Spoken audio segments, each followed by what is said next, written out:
Namaste and welcome back to Estella Canovia Shares.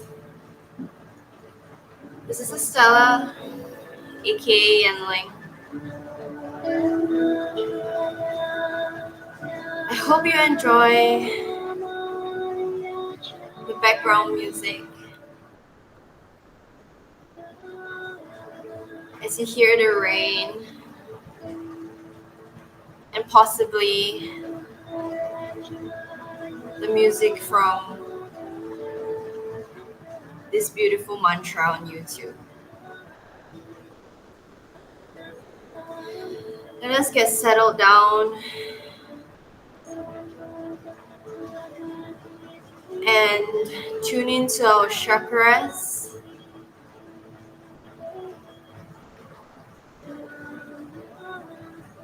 A brief explanation on the chakras.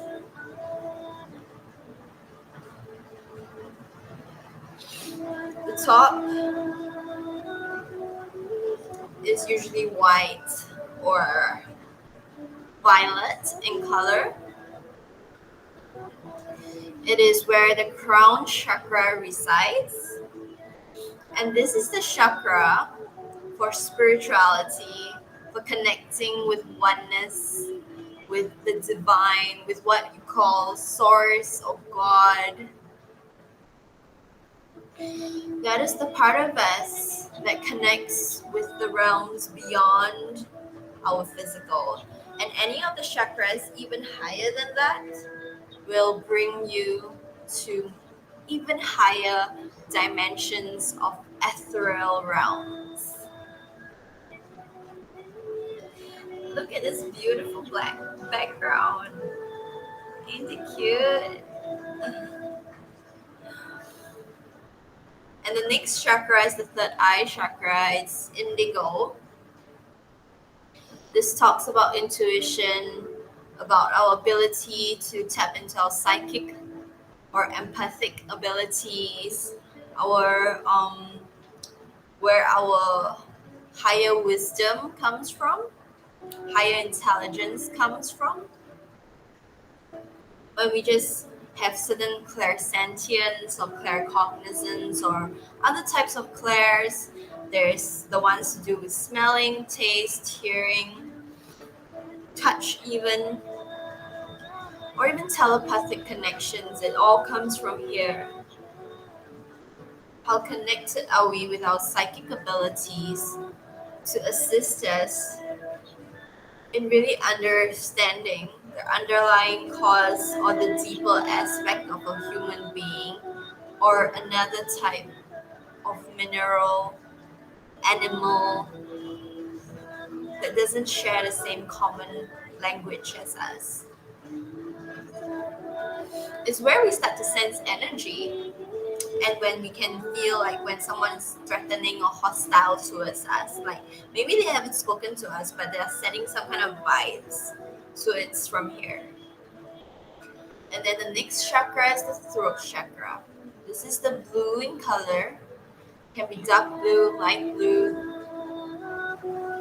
This speaks about how truthful are we, how authentic are we to ourselves, how much truth we speak, whether we speak the right words at the right time, whether we are being fully honest and authentic towards ourselves and others, whether we know our boundaries to say no or yes when we really mean it.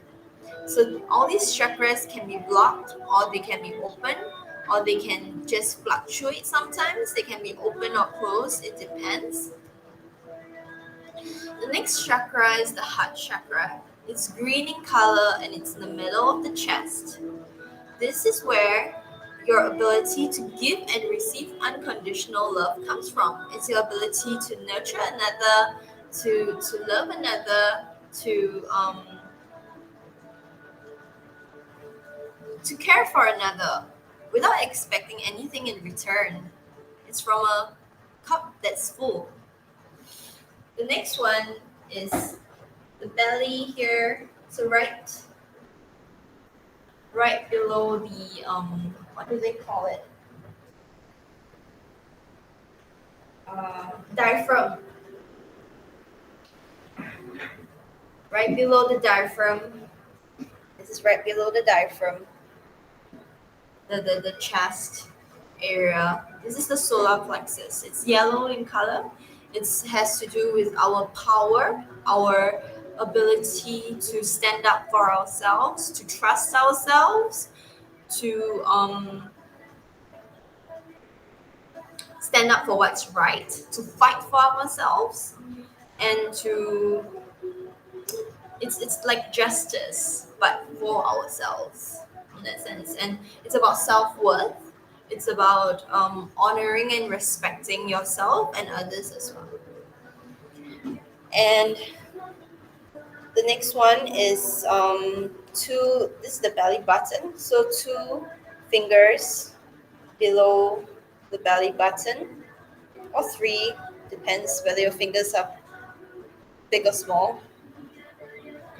This area is the where the womb resides for women, and for men, two or three fingers down the belly button.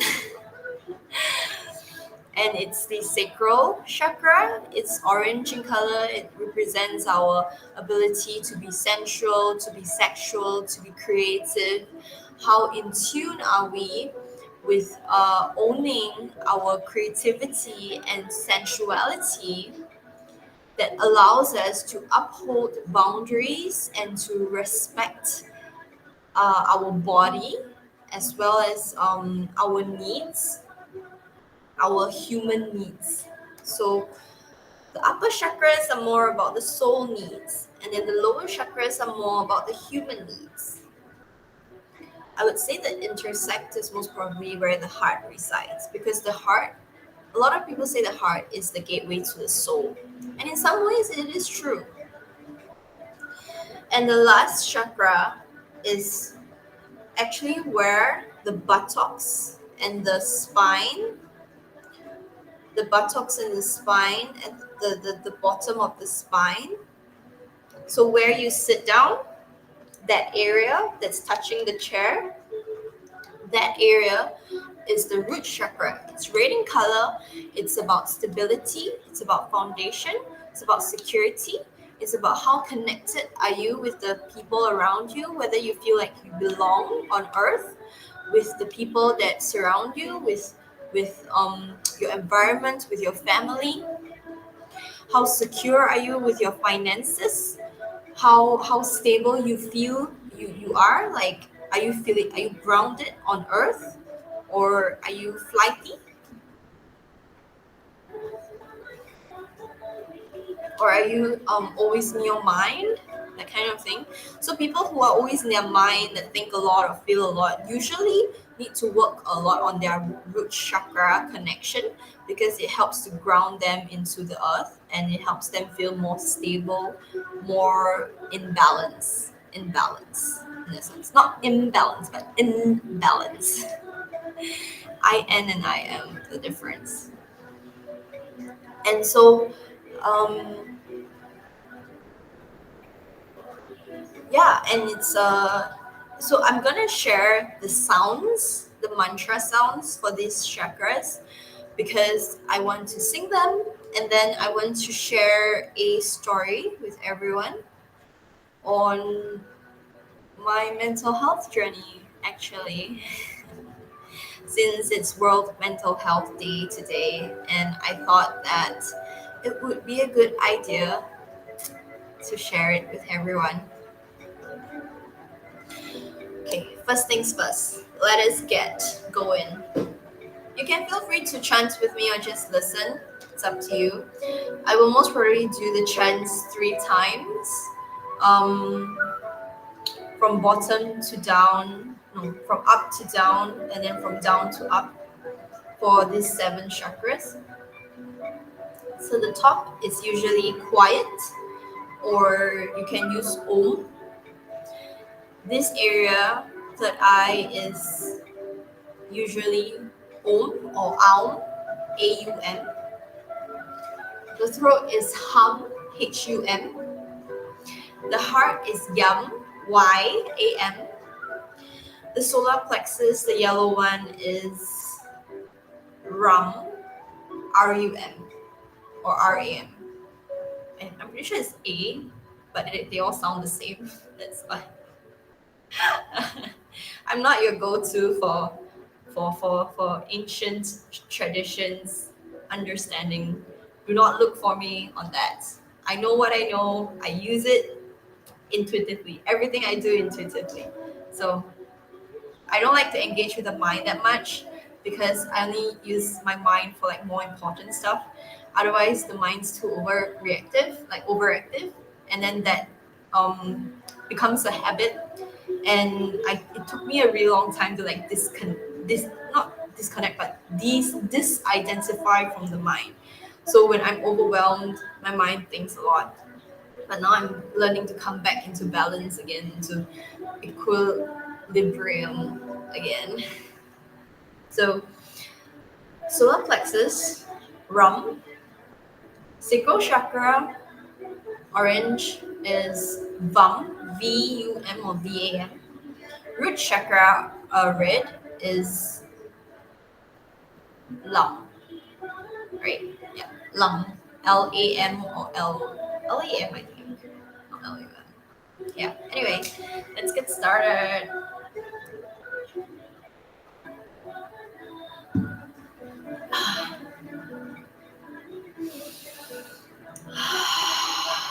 Remembering to breathe.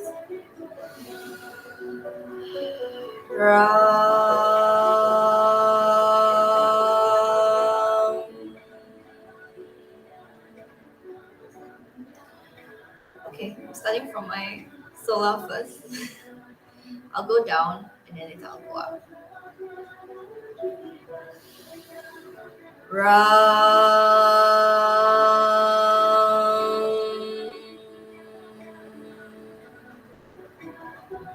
When you make the sound, you can also imagine the color if it helps.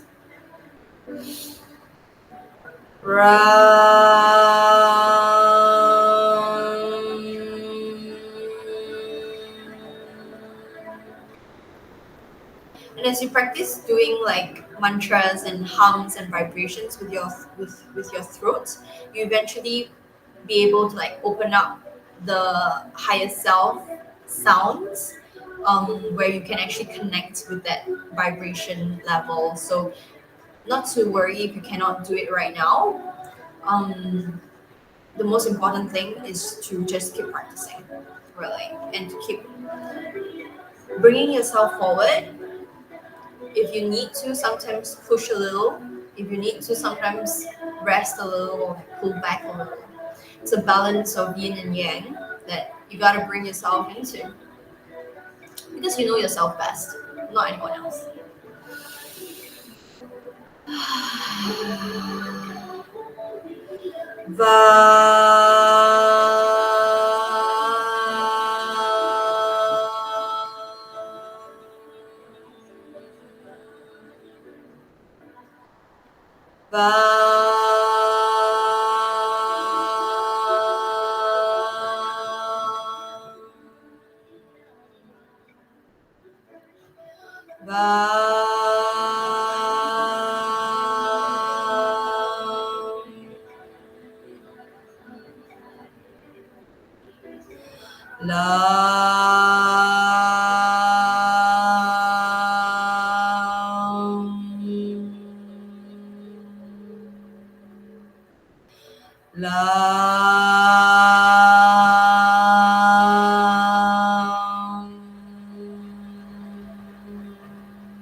Now I will bring myself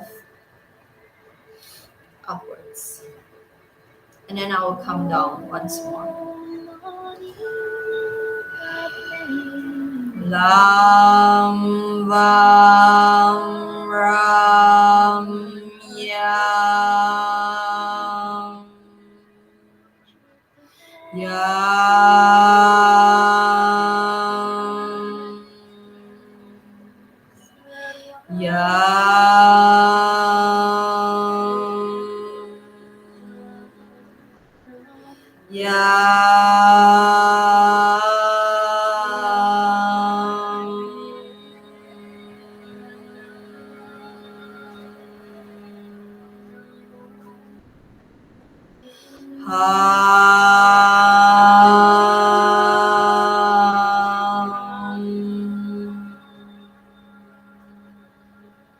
If it helps when you hum, right, you can hear like which ones are strong, which ones are weak, which ones are more difficult for you. When you follow this intuitive process, you can kind of realize like which of your chakras are a little bit out of alignment or out of balance as well. In my case, it's most probably my throat right now.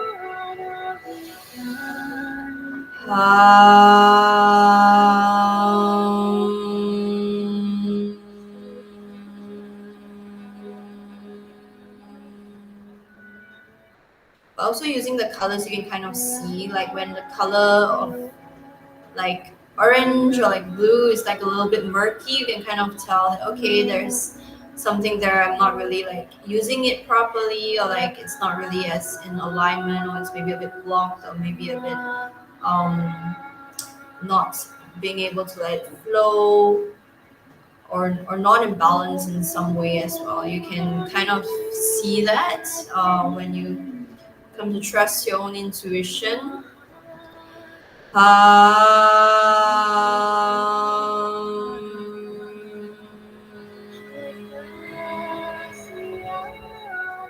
How comfortable you are humming the different mantras or sounds with the chakras also kind of shows which one you are more in alignment with right now in this moment in time, because the chakras always shift and change, so it will not stay stagnant in that sense.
I like to imagine white around here, so then you can choose to be silent for a while as you feel the white chakra, crown chakra on top of your head spinning. So the chakras do spin.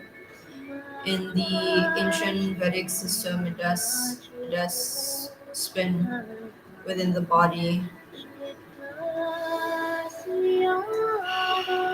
But personally, I would just focus on the colors if I were a beginner. And as you advance further on, focusing on the sounds and of course what the chakras mean, because they can assist you in so many ways in helping you understand where you are in life, what's blocked, what's in alignment, and what's going on with your life right now that resonates with that. And remember, the chakras do shift, it never stays the same. So it's important to check in once in a while as well.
So it's important to go upwards and go downwards. The reason for this being because our chakras are not just in the middle of us, there is also the yin and yang side of it.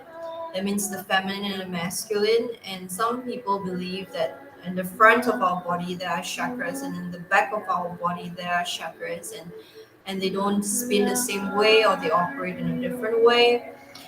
And hence, for me personally, I would always do it up and downwards because I want to get myself grounded into this earth. So I would always go downwards towards the end. And instead, when I want to, prepare for a session, or I want to get ready to meet people, I will go upwards. This is because it's just to protect my energy field, and also like to get myself connected with source, so that I know what I'm doing. I am clear. I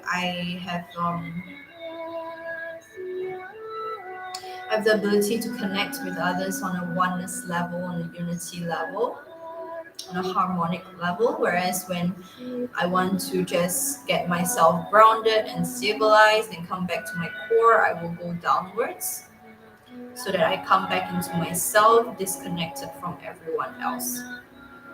There is also like a kind of cycle. Some people, they believe that the front chakras breathe inwards and the back chakras breathe outwards. So it's an in, receive, and out, give as well. In and out. But then some people say that breathing in is giving instead of receiving. And some people say breathing out is giving or is receiving instead of giving. So again, use your discernment. Really, there are so many voices out there, so many different types and techniques out there. Please use what resonates, and please trust yourself and know that you are the one that knows best what works for you and no one else. So if you have another method of doing this, feel free to do it by yourself. I am simply a guide. But at the end of the day, you are the one that is really truly guiding and leading yourself, not me. Thank you very much. Thanks.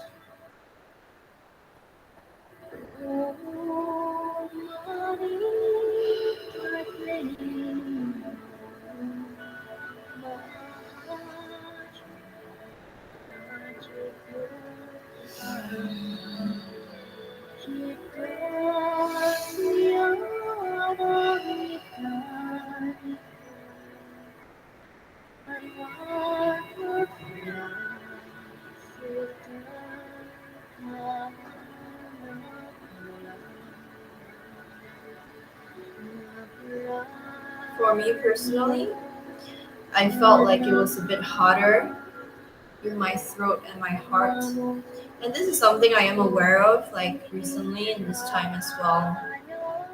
It's just been a little bit more difficult to balance out my ability to nurture, love, and be compassionate to myself and others, and also my ability to speak my truth, to be honest, to be authentic, and to say the right words at the right time. This has been quite difficult for me, as well as my heart in that sense. But I do know that my solar plexus has been strengthened a lot lately. It's been strengthened a lot, as well as my upper chakras, my third eye and my crown has been strengthened a lot. My solar plexus has been strengthened a lot. My root chakra has been strengthened a lot as well.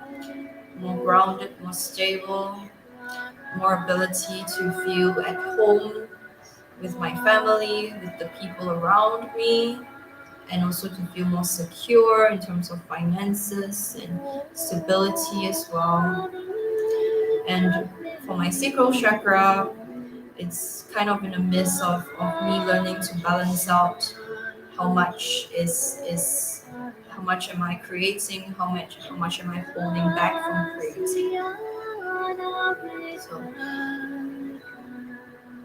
this is my process. Thank you for listening.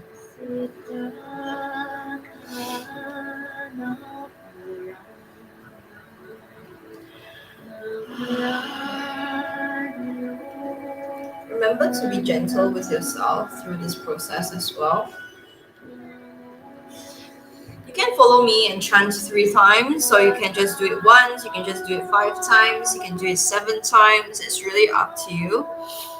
Whatever number resonates, calls to you, just go ahead and do it really. Okay, so now on to the story.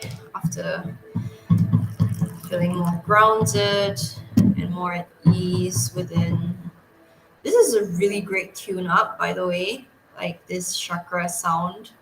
I love to do it. And if you have a group of friends or a group of family, or even just another person to Om with you, my God, the resonance of the sound frequency is so beautiful.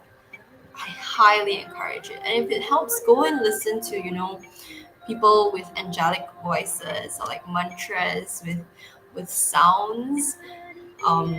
They can really help. Yeah, like chakra mantras. Like I know beautiful chorus. There's this group called Beautiful Chorus. Oh my gosh. If you follow their sound frequencies, like the way they sing and you just hum along, it's very beautiful. And it helps you to kind of tune your voice to a more accurate frequency of the sound mantra of the chakra, of the particular chakra that you want to make the sound of.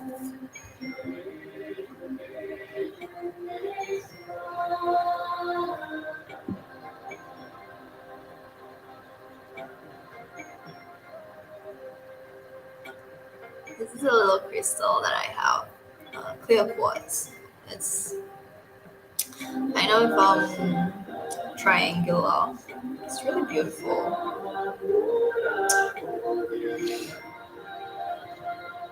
Tiger's eye, and citrine.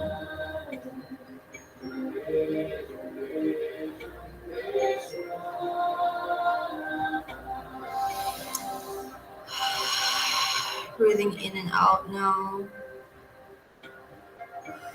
So I've actually shared this story countless numbers of times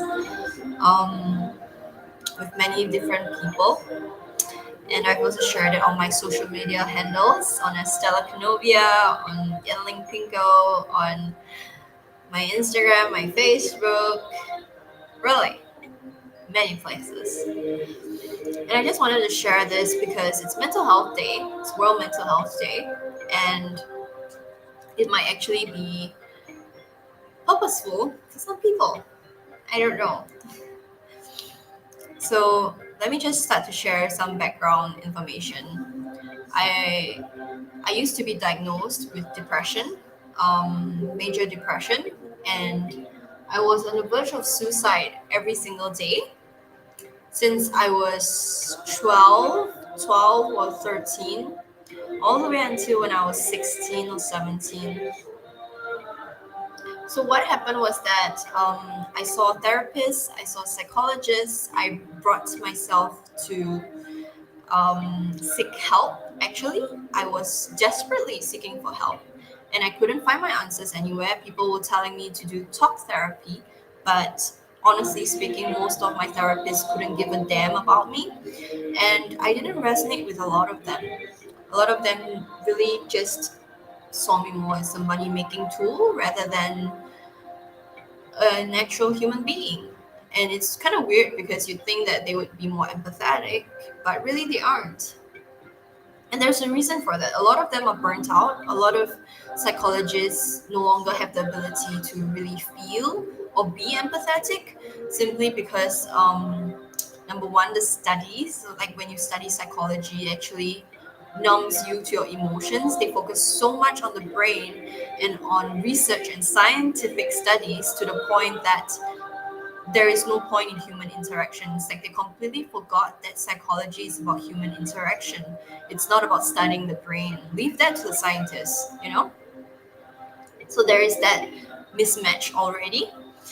And another thing is that a lot of psychologists have never learned how to have proper communication skills.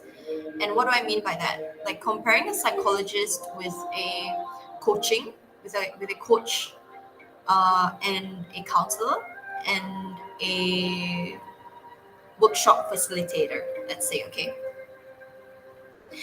Most people would feel very comfortable with workshop facilitators because they know how to create icebreakers, they know how to make people feel comfortable, they know how to talk about lighthearted stuff, and they know how to make people feel welcome and engaged in their topic. That's one. For coaches, they know how to ask powerful questions. They know how to listen to the essence of what you're trying to say so that you can achieve the goal that you want to achieve with them, and to kind of help you come to your own conclusion, as well as create a clear pathway as to where you want to go. So already here you can see the benefits of a coach and a workshop facilitator.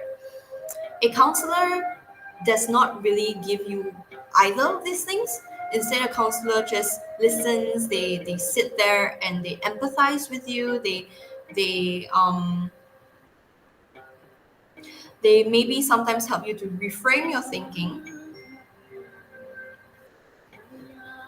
possibly ask you to look at things in different perspectives, and kind of invite you into different types of experiences. I know some counselors, they do things like play therapy, art therapy, or even meditation or mindfulness. And of course, like, what is the best, right? And psychologists is so different from counselors. Psychologists mainly focus on what is your diagnosis, you know, like what kind of problem do you have, where do you fit in the scale of minor to major, how serious is your condition, is there any hope left, that kind of thing. It's like, what kind of medication must you be on? So a psychologist is not really the kind of human interaction that you want to have. And unfortunately, there are more psychologists out there that are like robots than like humans. Of course, I'm not dissing all psychologists, because there are very human psychologists who actually do end up doing a lot of personal development work, and who have tried out a lot of techniques and learned a lot of techniques to implement into their practice that actually do help their clients. There are many like that, but in the government or in the mainstream society, whether that be Singapore or the USA, or somewhere else completely, as long as the society is quite modernized, I feel like psychologists in general just don't, most of them are just not like humans anymore. And they can't see other people as humans either, because of how tired they all are. And there is no ability of self-care or self-love, or even like personal development or inner work, or what I like to call inner worth, or even like healing themselves and their family members, and you know, learning techniques for communication, or learning how to hold a safe sacred space for someone else to express their emotions. No, there's no time for that, because they see each patient like an hour, and by the time the hour is gone, it's like time's up, it's like next person.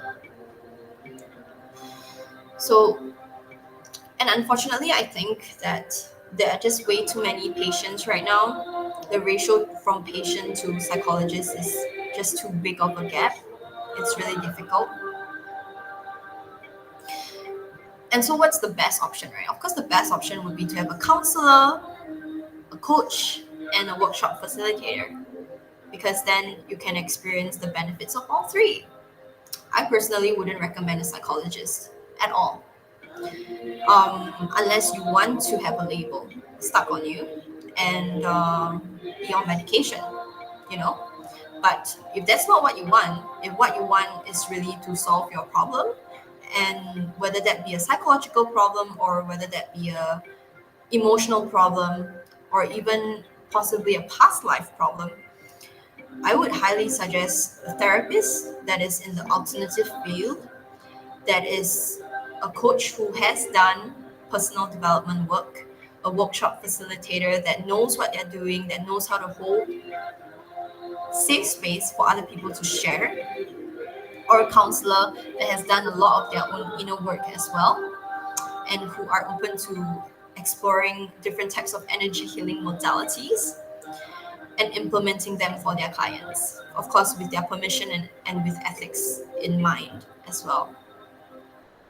So that is my personal suggestion, because our world is moving into a state where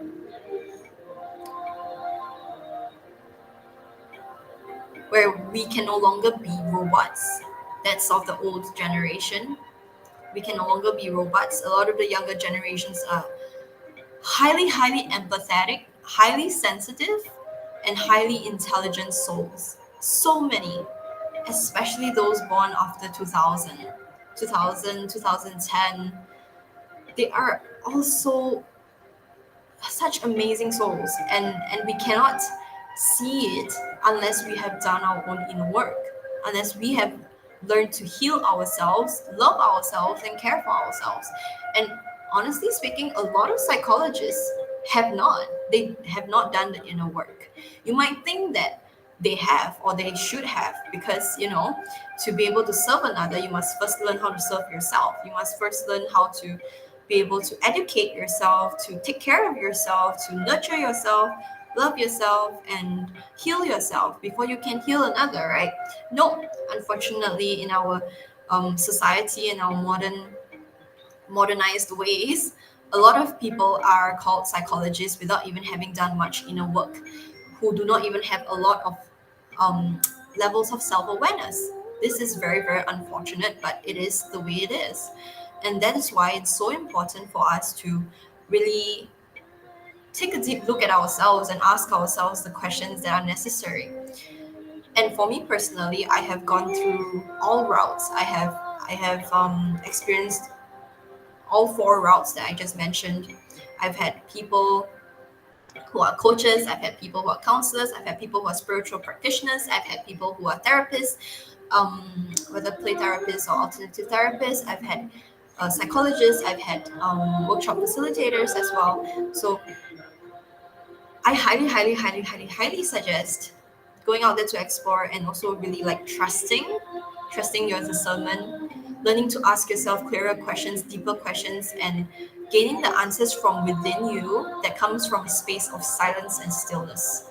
This is very, very, very important, especially in this day and age right now, where so much in the world is full of illusions, and the only truth is yourself. You are real. You are here now. You know, it's not, and I don't mean you are real because you have a body. I mean you are real because you are a soul in a body, and your truth is valid. So it's very important to look within yourself. What's going on? Is this from a childhood issue? Is this from a past life issue? Is this my own projection of myself, my own limiting beliefs, because I grew up having heard like I'm not good enough or I'm not lovable enough? So is that where it's coming from, or is it that it's really like other people's projections, other people's problems, and I'm just taking them on because I'm an empath? So it's like I'm taking responsibility for other people's issues, when really in reality I shouldn't, because it's not my job. It's their own job to heal themselves, and all I have to do is heal myself and focus on myself.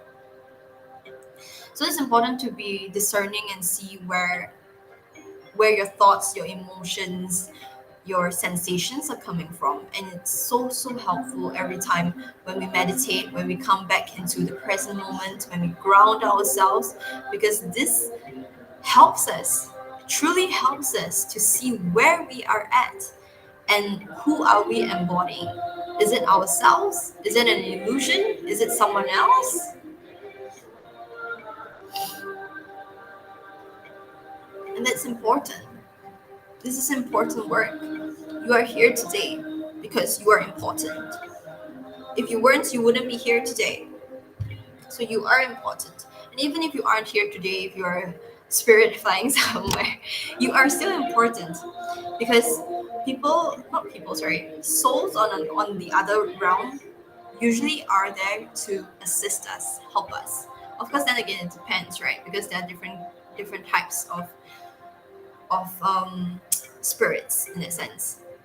There are spirit guides, there are angels, and these higher beings, full of love and light and truth and clarity, always want to help us in making our lives easier. But they will only help us if we ask for their help. Otherwise, they wouldn't intrude because this is called free will. We all have free will. And whether we align ourselves to divine will is a completely different thing. Whereas there are other types of souls that are, you could say, more attached. That means like when they pass on, they are still attached to the earth realm. They're still attached to the mind or to certain emotions that they couldn't let go of. They couldn't die peacefully. So usually these kinds of souls is they are stuck in an illusion in that sense, or they are stuck in an attachment.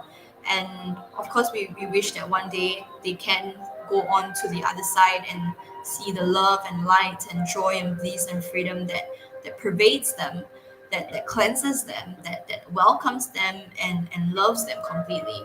And for those souls, they of course have their own spirit guides and their own angels around as well.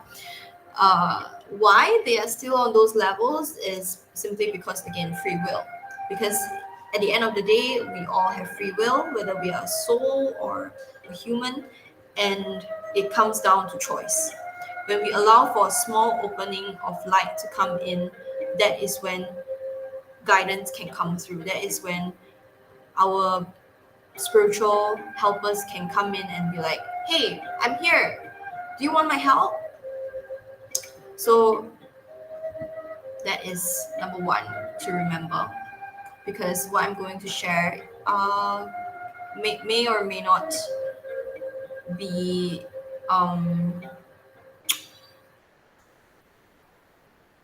helpful, or it might be a little bit traumatizing or a little bit difficult to listen to. So of course, if you do not want to listen to it, feel free to click off, because this is yeah, it's definitely not easy to hear. Some people, when they heard of it, they teared. When they Some people, when they hear the story, they feel disgusted. So at your own discretion, okay, feel free to click off at any time. So then when I was 16, I actually went into IMH in Singapore. I got admitted 3 times. The first time I admitted myself, yeah, I was desperate for help. I'm very proactive in seeking for help. The problem was that I couldn't find the right source of help. And I was depending so much on another person to help me, on someone else to help me, that I couldn't see and understand that it was me first that needed to help myself. It wasn't another person. So it took me some time to realize this, okay? So I was suffering with depression for quite a number of years. And when I was 16, I got admitted into the hospital because I was hurting myself every day. I was crying 5 hours each day. I'm not exaggerating, this is true. I was suicidal every single day. So for the whole year of from when I was 15 to about 16, I would cry 5 hours each day when I wake up, before I go to sleep. And so I slept essentially about 12 to 14 hours sometimes 16 hours every single day. And at the point in time, I was not schooling anymore. I had already stopped schooling. I was just at home every single day. I barely ate as well. Because I was sleeping so much, I barely ate.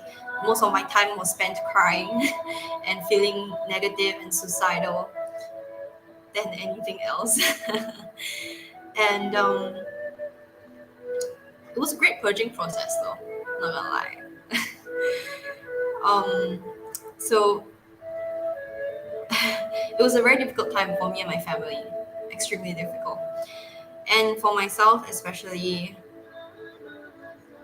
I was always thinking of new ways to hurt myself or to commit suicide or whichever. Okay, fast forward. Anyway, I got admitted 3 times, and each time it was about a month, I think, in the IMH. And I got admitted to the child's ward twice. So the last time when I got admitted, where I admitted myself, essentially, I usually admit myself, um, was in a private ward, and that's different. That was like luxurious. Oh my god, it was so expensive. But the child's ward is under the government section. So anything that's under the government section, essentially, Singaporeans, like the citizens, don't need to pay as much money for their services. But then the service that we actually do receive is really rotten to the core. That's what I can say. And unfortunately, right now, from what I understand, is that IMH has not changed their system much at all, and the doctors there are still very much depressed, actually. And the people that do go there still do not receive the kind of help that they truly require. And no, it is not telling the patients that you are unrecoverable or that there is no cure to depression. Essentially, it's simply because these people do not understand that depression is not really a chemical brain problem. It's actually, I mean, we can say that it is, but at the end of the day, truly is not. It's more of a trauma problem. It's more of a traumatic problem. It's more of a self disassociation problem. A part of our psyche or a part of our soul is fragmented, and we are learning to integrate that part of us that has been hurt, that has been wounded, that has disappeared from our lives, and we are trying to bring that forth. We are trying to reintegrate ourselves and bring our spirit into wholeness again within the body. That is essentially what we are actually trying to do when we go through depression. So we are grieving for the loss because we want the loss to come back. And this is on the energetic subtle realm, but of course the so-called people that study this don't actually understand it unless they have done, inner work and personal development, like deep inner work, to actually look at themselves very clearly on a mind level, on a body level, on a soul level. And unfortunately, a lot of them have not gone to that level. I wish I can say something different, but unfortunately, if that is the type of help that you are seeking to really solve your problem at the root core, you should never see a psychologist. This is my personal take. Of course, take only what resonates and go and explore your options. I am not telling you to confirm plus chop. You have to do this. No, it's up to you. It's your choice. It's your free will. But my only regret was that I tried to look for help in psychologists and in the mainstream uh, mental health system, when in reality it could never ever ever had helped me. But I'm so grateful for my experiences there, because it taught me the illusion of humans. It taught me the cruelty of humans, and it taught me that there were so many things in this world that I did not understand. And it taught me the reality that at the end of the day, no one else can help me except myself. So that for that experience, I am very grateful, because it taught me something else. The suffering was not, of course, nice at all, but it was definitely worth it to where I came to where I am right now, you know. And essentially, what happened was that as I was admitted, right, there was so all these kids in the children's ward, they're all like below 18, and the youngest one I saw there was like 5 years old, and there were kids in their There was 6 years old, 7 years old, 8, 9, 10, 11, 12, 13, 14, 15, 16, So majority of the kids were actually around 11 years old, 14 years old. There was some of them that was like 9 or like younger. And mind you, they only can have like 20 people at one go. That's like their maximum capacity. So it's like 10 girls, 10 boys, and they separate them. However, we are kind of, the environment is kind of like in jail. So you can't like go to the toilet. You're like situated in a room with the other girls or with the other guys, and your door is locked. You cannot bring books. You cannot bring any of your devices. Yeah, you cannot bring anything in other than your own clothes. And even if you want to bring in a book to read, or even like a soft toy, you have to gain the trust of the nurses there. At least that was at my time. Okay, so this was like 8 years ago or something. It may not be the same right now, but 8 years ago it was like that. And essentially, whether the nurses like you or not, or whether they trust you or not, they will allow you to bring certain things in. But if not, everything will be kept away and locked away, and you will not be able to access it. And that includes phones, of course. So you cannot actually contact anyone. If you actually did want to like call your parents or whichever, you have to ask the nurses for permission. And there's actually no personal like counselor or therapist there for you to like talk to or get to know. There is a social worker, but she's only there for like particular patients, like certain patients only, and she only sees them like maybe similarly like once a week, or a few times in a week, as they are staying at the ward. And the maybe the counselor or the psychologist that you had will definitely not come and visit you unless they want to, in that sense. So yeah, again, it really depends on how much your psychologist cares for you, right? Because like at the end of the day, like I mentioned, a lot of them will not care for the patients because they have way too many patients. They are burnt out and they don't have the ability to self-care either. And more importantly, they have not integrated their own wounds, their own issues, because if they have, they wouldn't treat patients the way that they do, like robots. And simply because they themselves have not healed their own issues, that's why they are robots themselves. And of course, like I said, not everyone's like that. It really depends. So in this ward, there is, at that point in time when I stayed there, there was this 2 children that had already been living in that ward for 2 years. Both of them were pretty much abandoned by their own parents. One child was 9, the other one was 11. And so if they've stayed there for 2 years, you can imagine like one of them started when it was 7, the other one started when they were 9, I think. Yeah. And so the behavior of these two is that one of them, he can freely walk around, but sometimes he's very rude and aggressive, and sometimes he throws things at people or he curses at people. And then the other child, they usually tie him to a bed. The younger one, they usually tie him to a bed, and whenever people walk past him, he tends to spit at them or curse at them. And the similarities between these 2 children is that there are huge eye bags beneath their eyes. And for one of them, the nurses said that he had schizophrenia, in that sense. So young, right? Schizophrenia. And it's just really sad the way that the whole system treats them.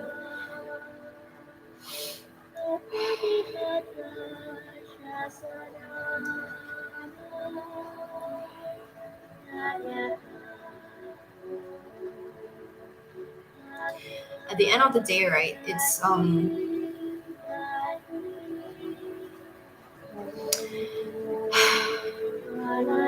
well, essentially there is just one child that is tied to the bed all the time. He pees from the bed, those changes on the bed, goes to school from the bed. There was just one day, his dad came. I think I stayed there for about a week or two, and that was the first time I saw his dad came around to see him. And apparently, from what I heard from the nurses, was that so when I was there, a lot of people think that I had no issues because I was interacting with everyone. I was so friendly, so social in that sense. They didn't believe that I was suicidal in any way. Not a single person did actually. But for the first time in my life, I actually understood and resonated with all these other kids because I started to see like we all had the same issues, like very similar issues. The core wounds are very similar. It's all because we don't feel loved. It's all because we don't feel worthy. We don't feel like we are truly cared for. We don't feel like we are a part of the world. We don't feel like um understood. We don't feel heard. We don't feel seen. We feel just completely distraught that we have to lose our innocence, that we have to remove a part of ourselves to fit into society's standards, to fit into parental expectations. So it's so sickening to the point that we have a psyche disintegration which manifests into a mental problem, a psychological problem, or an emotional problem because there's a part of us that's been cut off and we have no choice but to cut it off, and that creates the pain, that creates the suffering for us. And when I saw these kids going through the same thing that I did, I I became kind of like the caretaker. I kind of became like the mother in that sense. Even though, yeah, I was actually mostly older than most of them, but I really took care of a lot of them and really listened to all of them. So I did my best, I'd say, at that point in time, at the level of consciousness that I was at. I wouldn't say I was very wise or very smart or very empathetic at the point in time, but it definitely opened up my eyes to be passionate or purposeful about something in my life. So that was the first stepping stone. The official step was most probably when this this this dad came to see this kid that was on the bed for 2 years already, and he was telling him that if the kid doesn't change, the dad might have to officially abandon him at IMH and no longer bring him back to the family lah.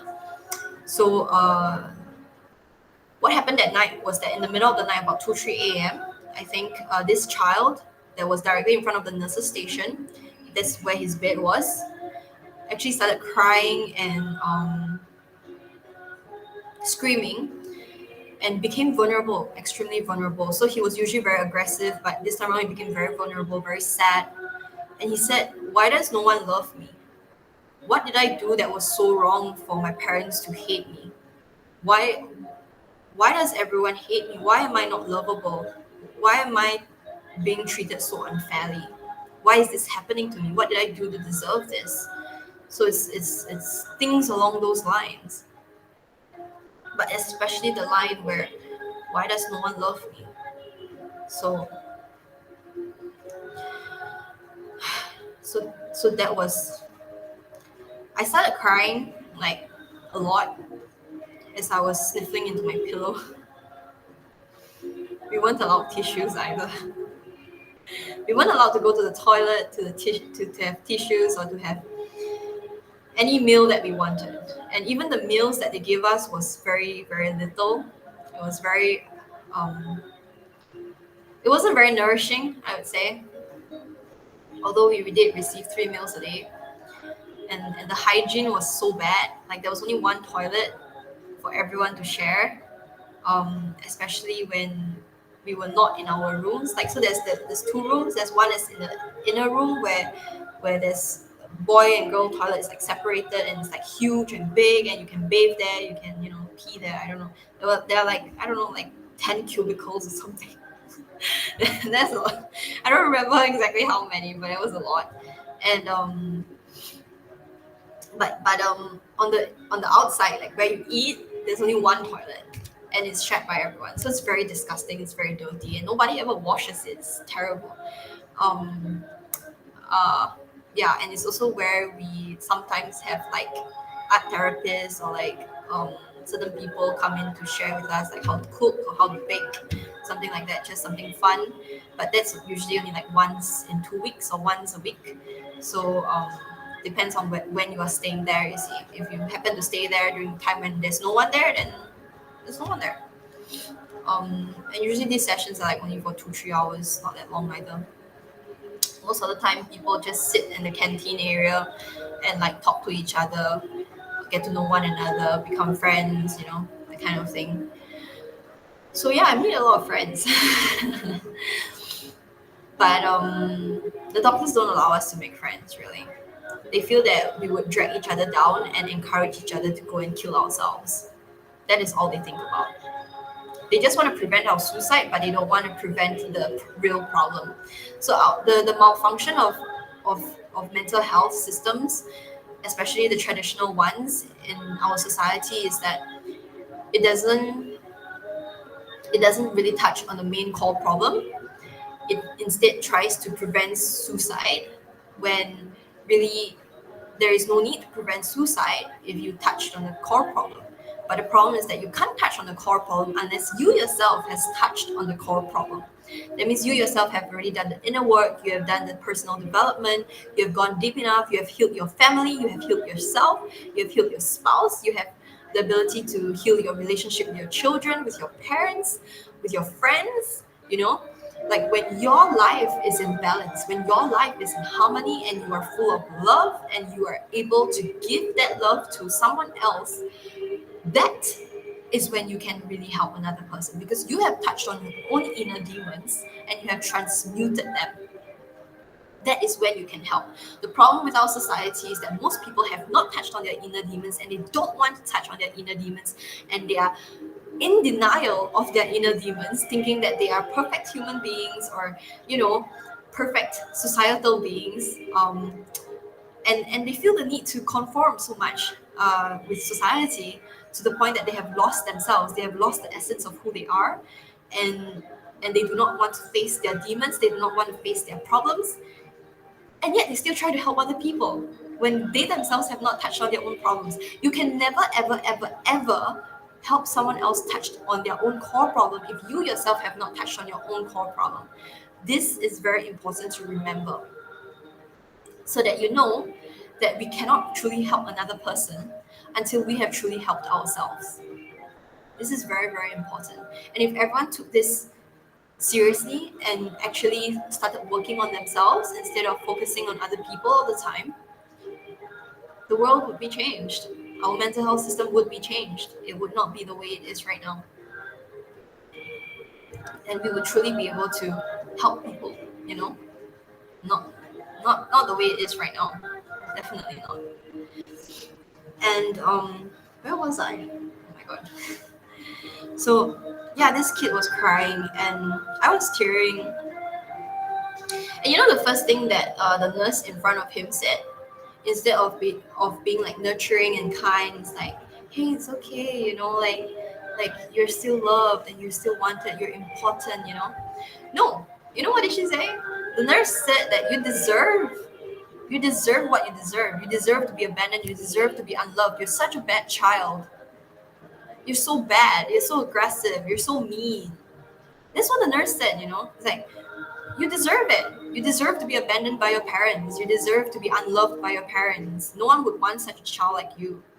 She said all these mean things, and the child went from vulnerability into aggressiveness again. And now I'm starting to understand why these children have such dark eye bags and why are they so aggressive all the time.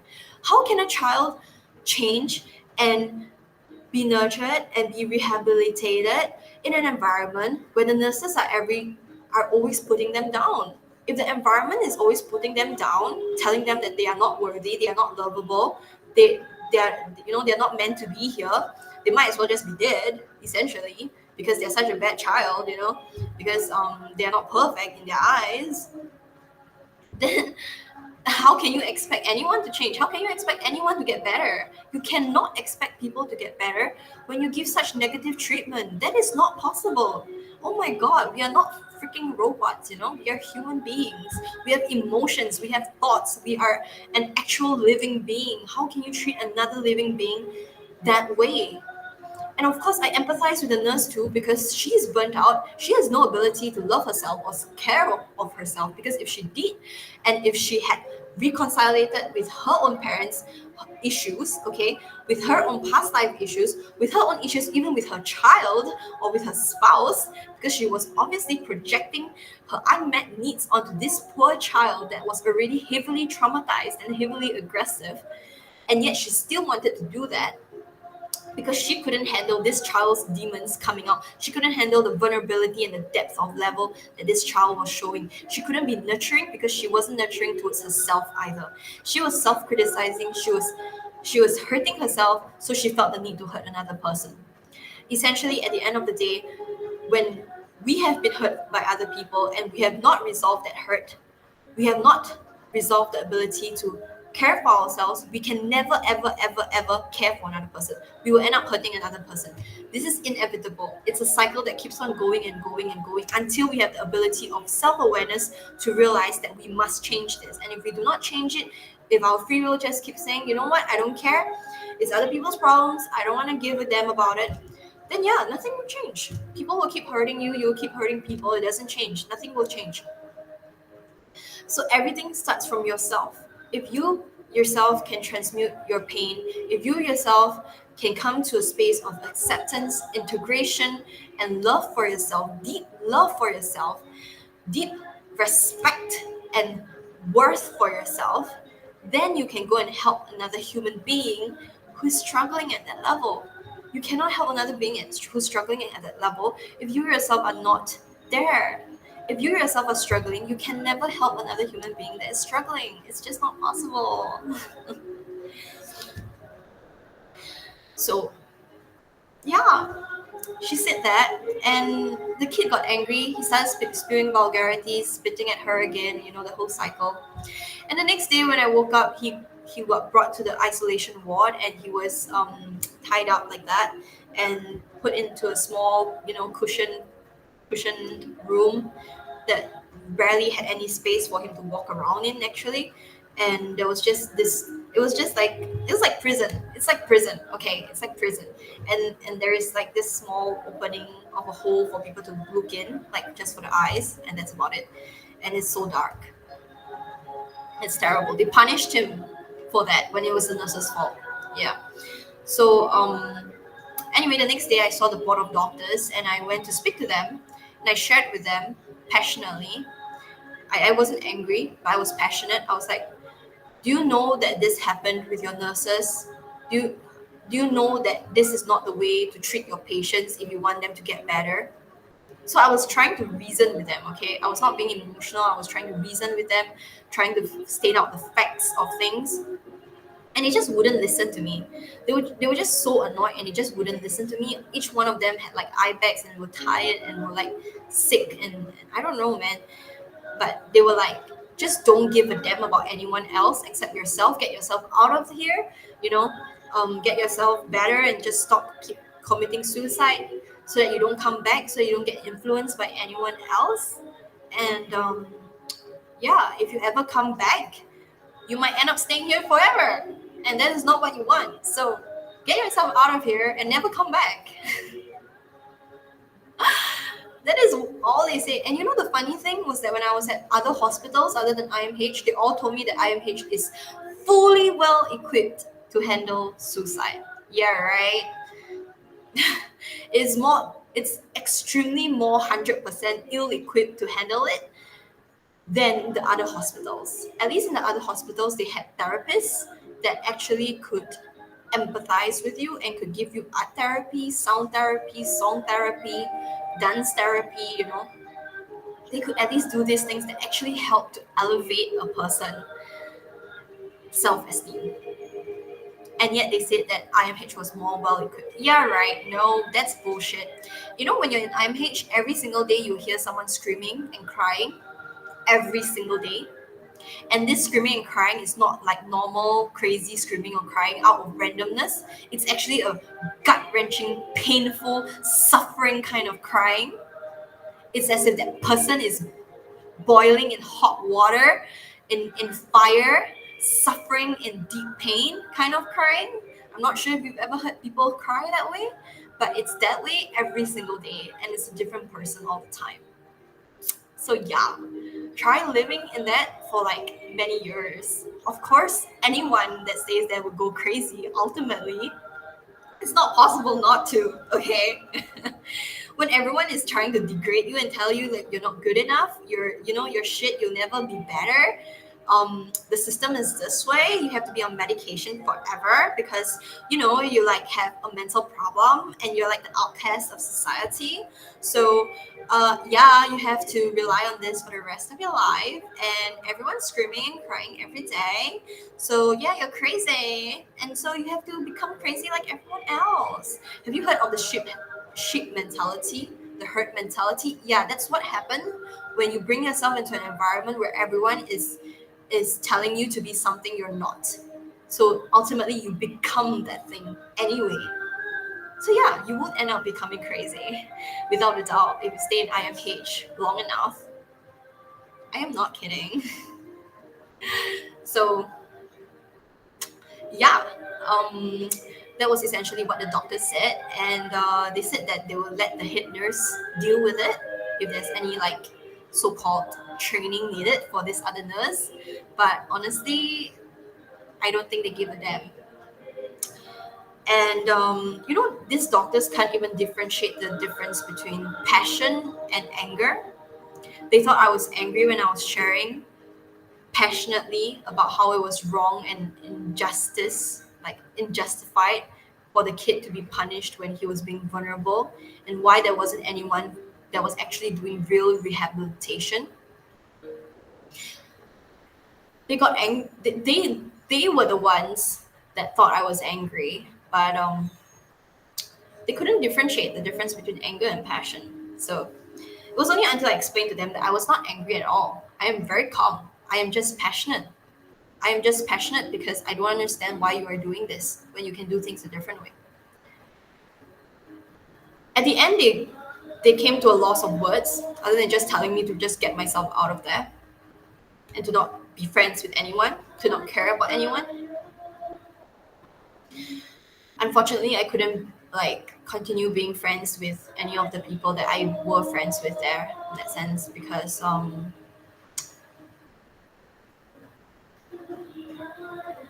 I guess it's also like an embarrassing time. I don't think a lot of people want to share like, oh, I've been to IMH before, oh, I have like this disorder or whatever. It's very difficult for people. And all these girls and boys that were there, they were all so much younger than me. I was 16 years old. I was one of the older kids. There was, I think, only one or two other kid that was 17 and 18. I was only 16-year old. The rest of them were like 14, 13, 12, 11, 10, 9. They were all so damn young. It's not even, yeah, they were also damn young. And anyway, after that whole experience, when I came out of that room with the board of doctors or board of psychologists, they would call it, I sat at a small sofa that was staring out the only window that we had because we were underground essentially. And I stared at that window, and the first point of awakening came for me. I was like, this system is effed up. This system is effed up. Now I understand why kids are suffering. Now I understand why parents are suffering. Now I understand why there is no ability to be helped. I understand why now no one can help me in the mental health system, because they have no tools, they have no techniques, they have no tools that have any ability to help anyone. If you think that talk therapy is good enough for you, then sure, go with it. I don't feel like it is. I feel like I need to heal all sides of myself, all aspects of myself, the mind, the body, the soul. I have to heal them all. I cannot just heal the mind, which is just talk therapy and just trying to reframe your mind. No, that's not how I operate. Essentially, my path was that I went through healing, deep, deep, deep emotional healing first. I did a lot of purging, a lot of re traumatizing of myself, unfortunately, to go back into my trauma, into my pain. and to learn to deal with them, actually, to go and bring them all up, express them, process them, make sure I'm heard, make sure I'm seen, and in return, I was in an environment that was loving. I was in an environment where people actually loved me and accepted me for who I am, even though it was hard for them, for many of them, to accept me. But the important ones tried to. The important ones tried to, which is mainly the facilitators, the spiritual teachers, the my parents, essentially, and also like other people that are more kind, that are more empathetic, did, compared to the ones that were more unfeeling, more numb. So yeah, as you can see, I see emotions as a strength. I see vulnerability as strength. I do not see vulnerability as weakness at all. I do not see it like the way mainstream society sees it. I don't believe in any of that bullcrap, because I know that through me being emotionally expressive and vulnerable, I allow myself to be healed. And because I allow myself to be healed, I allow other people to be healed. And because I allow other people to be healed, they can then come to have courage and the guts to actually look at themselves more clearly and to process the things that has been in their hearts or deep within their psyche for a long time or deep within the body for a long time. So all of us just have hurt inner childs, hurting others, because there's no other way we know how to deal with it. Because we will not share tools, we will not share loving environments, nurturing environments that could actually help us. So my pain became my purpose. At that day, when I was 16, right? On that day, I decided that I would help those children. No matter what I did in life, I needed to help those children. I needed to deal with this root cause problem. I am going to help myself first, but I will come back to this one day and I will help these people.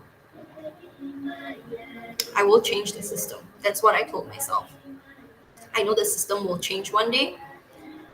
And even if I cannot take over IMH and completely change their whole manpower,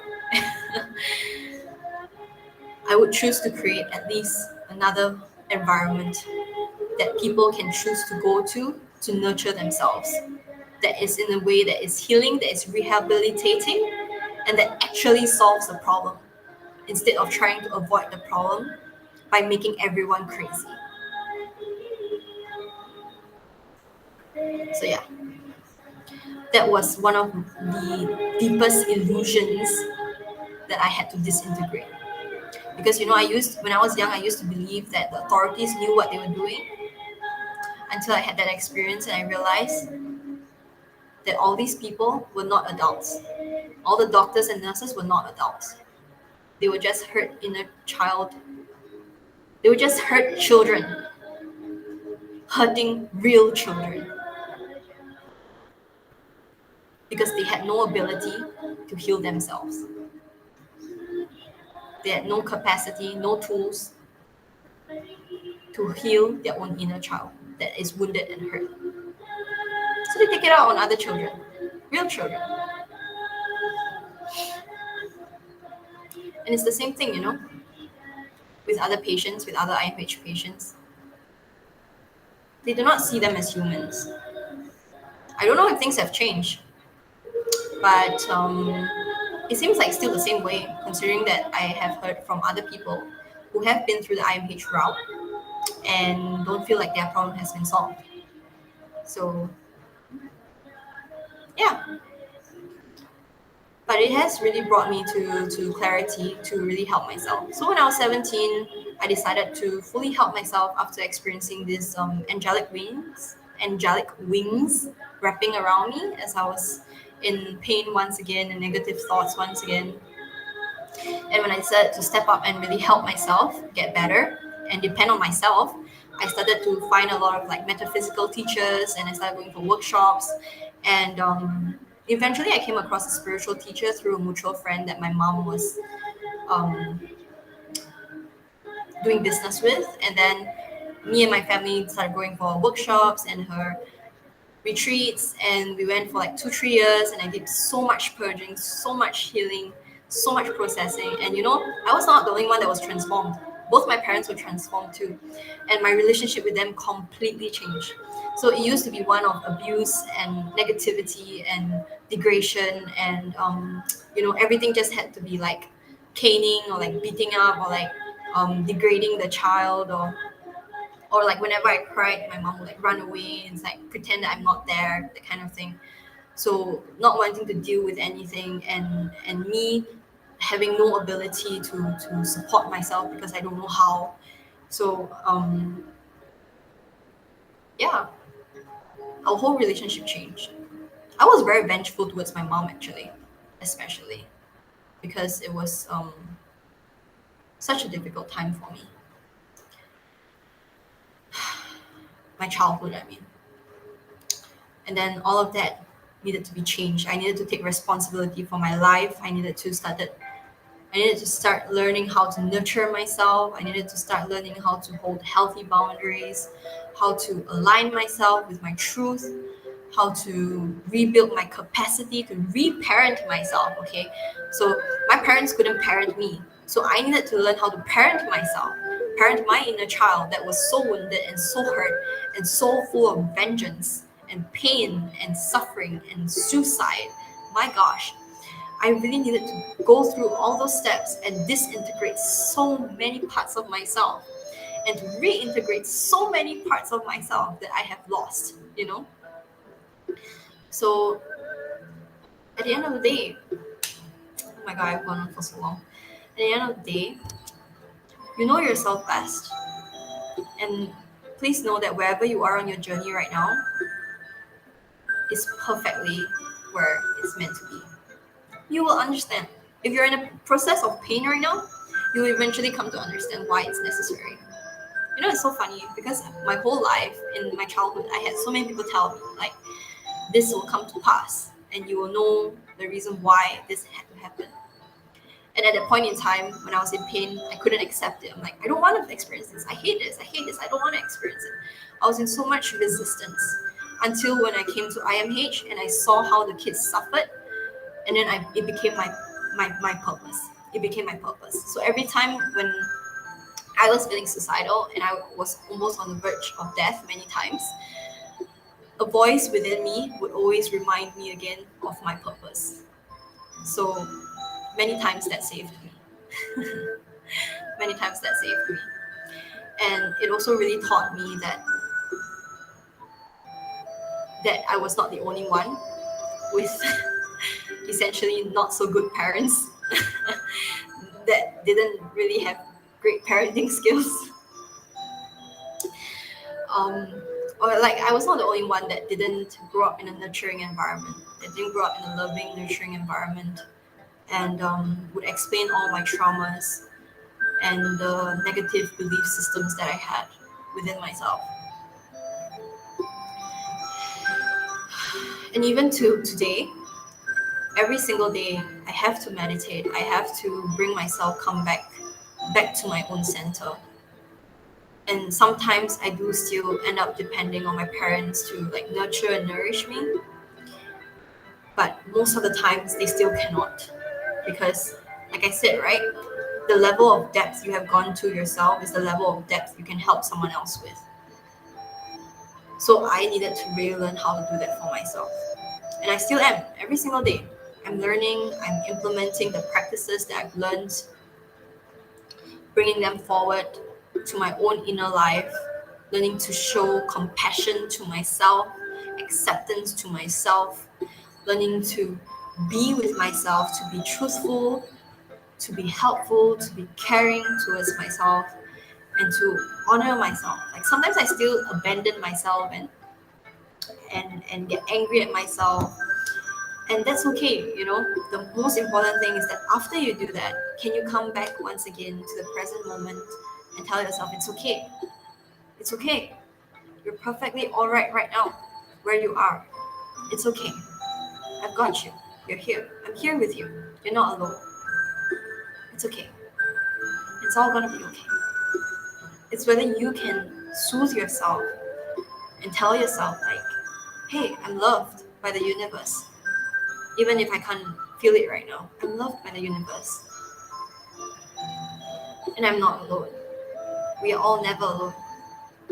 We're all so connected in ways that we never understand how or why. And I find that to be very beautiful. Yeah, so if whether you are in a journey of pain or purpose right now, please know that it's all perfectly alright. And there is definitely a reason why you're going through what you're going through. It's never not for a reason. There is always a reason behind it. And your future self will thank you for it. As long as you keep going forward, you keep choosing yourself, you know. The only thing I can really share is that don't abandon yourself. Like, no matter how many times you abandon yourself, choose again to pick yourself up, or choose again to come back to yourself. Choose again to love yourself, to try. Choose again to try again, to try. To unabandon yourself, if that makes sense. That means even if you abandon yourself, choose again to love yourself. No matter how many times it takes. Because you are so lovable. And you are so worthy of being alive.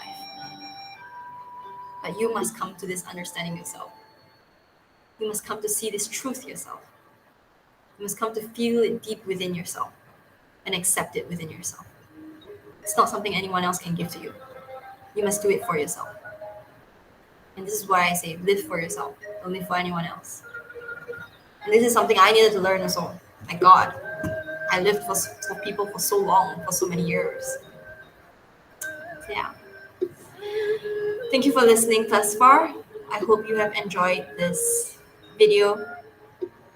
And I know the quality is not very good, but I hope you enjoy my background and my sharing. Thank you very much for being here today, for choosing to be here, beautiful soul. Thank you.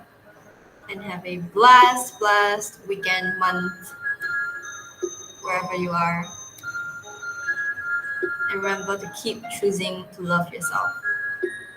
Keep choosing to live for yourself, not anyone else. Okay? Okay? Oh my gosh. Take care. Namaste.